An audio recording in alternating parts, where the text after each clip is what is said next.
Still as a breeze, a river flowing deep. Don't wanna leave the air you breathe.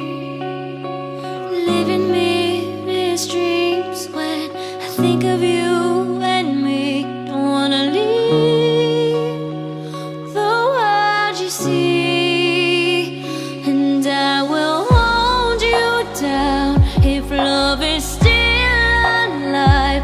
It's all forgiven to my eyes.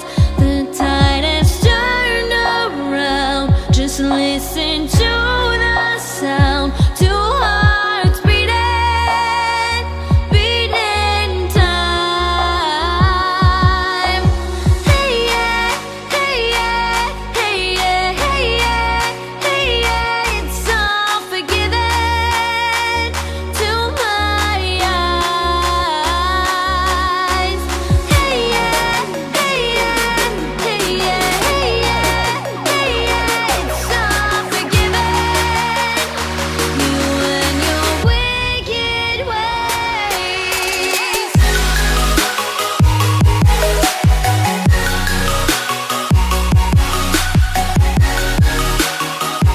You and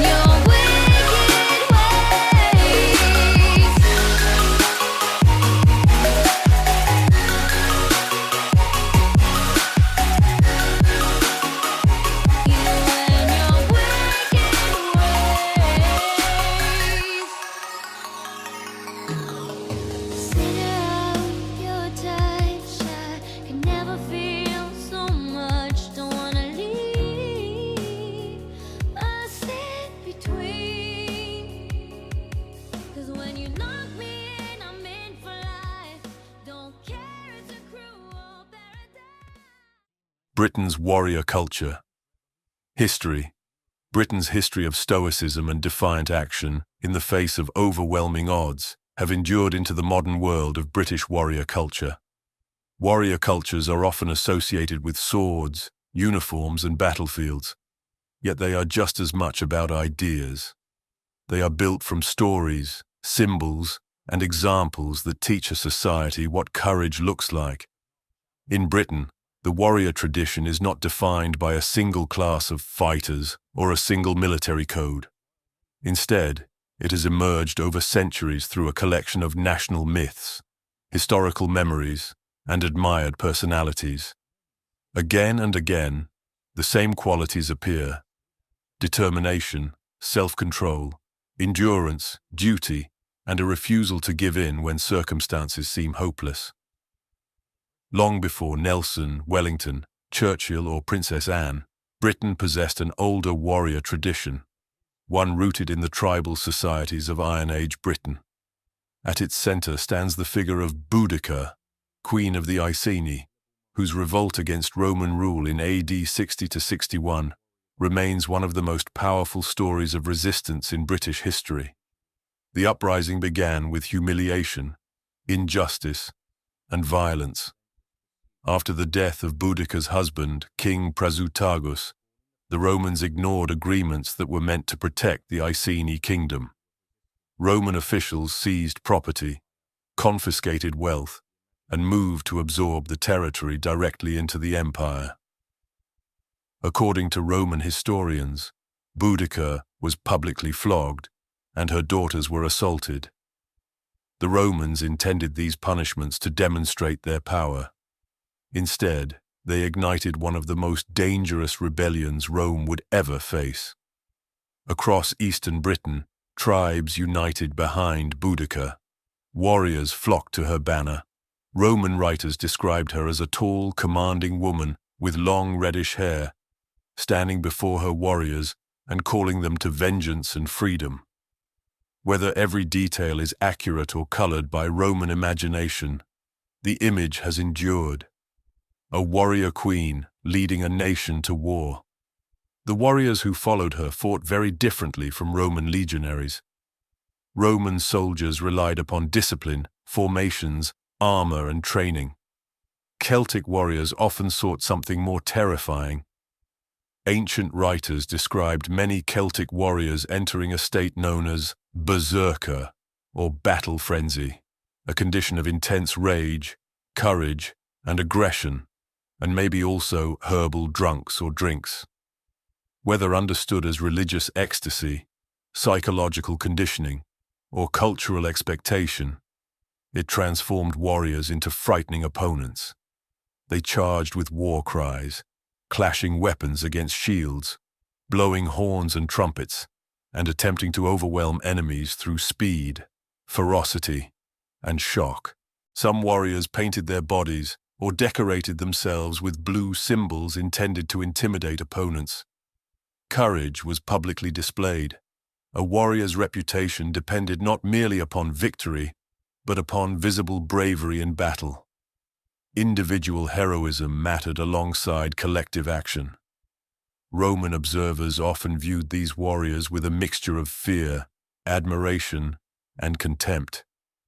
They considered them less disciplined than legionaries but capable of extraordinary ferocity. The rebellion exploded across Roman Britain. Boudicca's forces first attacked Camulodunum, modern Colchester, then one of the most important Roman settlements in Britain. The city was overwhelmed and destroyed.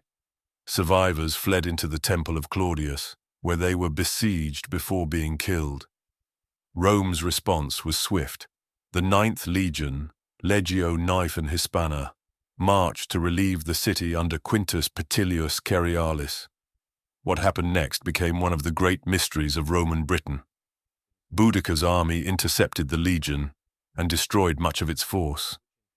Roman sources report that the infantry was virtually annihilated, while only the cavalry escaped. Thousands of legionaries may have been killed.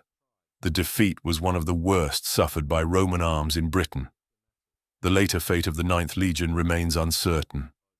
Historians now know the legion survived the rebellion and continued serving elsewhere for decades, but its eventual disappearance from the historical record has fueled centuries of speculation. Popular legend often links the legion's mysterious end to Britain, imagining an entire Roman legion swallowed by the northern wilderness.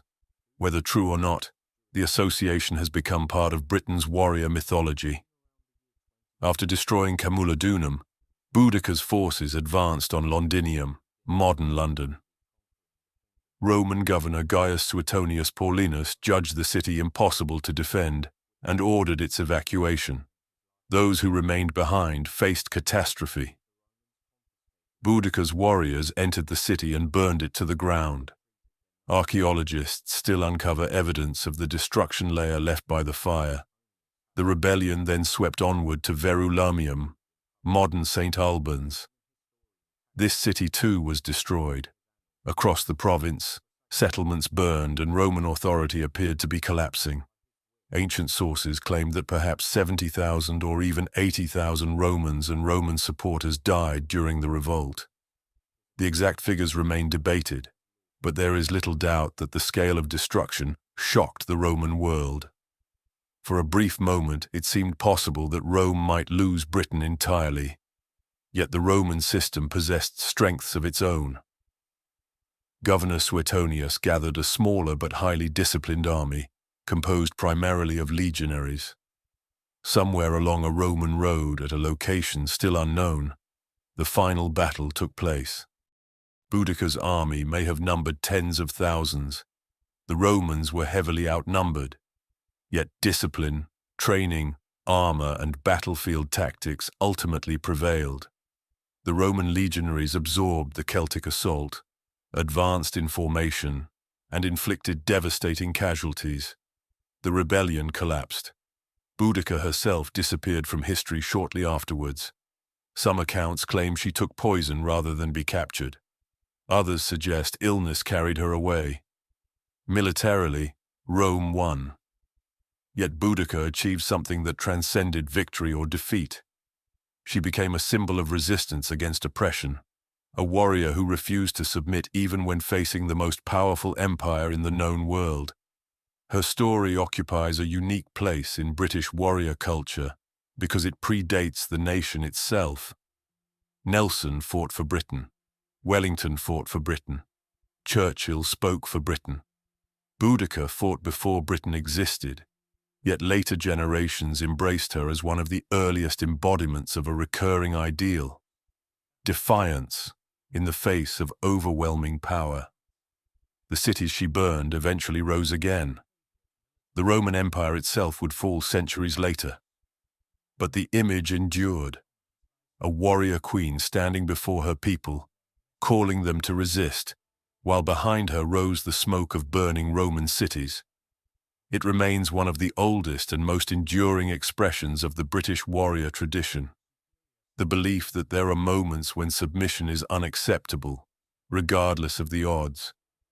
One of the strongest foundations of this tradition is the Royal Navy and the figure of Admiral Horatio Nelson. Before becoming Britain's greatest naval hero, Nelson had already accumulated a remarkable record of wounds earned in combat. During the campaign in Corsica in 1794, he lost the sight in his right eye. 3 years later, during an assault on Santa Cruz de Tenerife, a musket ball shattered his right arm, forcing its amputation. Despite these crippling injuries, Nelson returned to active service and continued to seek battle. His physical wounds became symbols of sacrifice and commitment. By the time he commanded the fleet at the Battle of Trafalgar in 1805, he was already a living embodiment of Britain's warrior ideal. During the battle, he personally directed the attack from the deck of HMS Victory, deliberately exposing himself to enemy fire. A French marksman shot him through the shoulder and spine. As he lay dying below deck, Nelson lived long enough to learn that the battle had been won. His final victory secured British naval dominance for more than a century and transformed him into one of the most revered figures in British history. Alongside Nelson stands the Duke of Wellington. If Nelson represented aggressive courage, Wellington represented discipline and steadiness. His victory over Napoleon at the Battle of Waterloo in 1815 became one of the defining moments of British military history.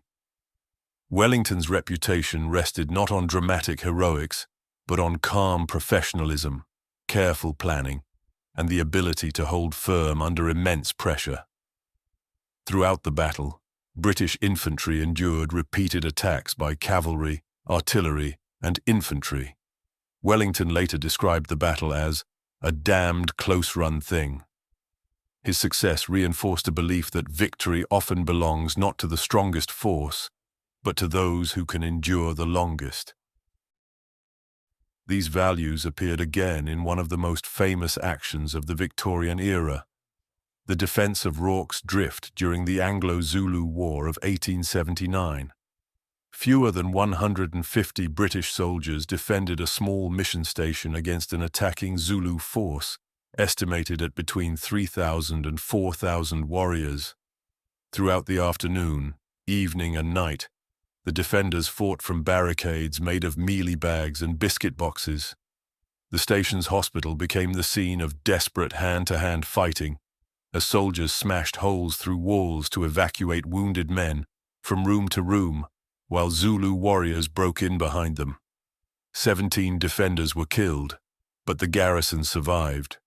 11 Victoria Crosses were awarded, more than for any other single action by a British unit. Although the battle had little strategic importance, it became a national symbol of determination against overwhelming odds. The 20th century brought new forms of warfare, but many of the same ideals survived. During the Battle of Britain in 1940, around 2,900 RAF aircrew fought to prevent German control of the skies over Britain. The cost was severe. Fighter Command lost more than 500 pilots killed during the campaign, with many others wounded or burned. Many pilots flew several sorties a day, knowing each takeoff might be their last. Yet they continued to fight. Their struggle became immortalized by Winston Churchill's words, "Never in the field of human conflict was so much owed by so many to so few."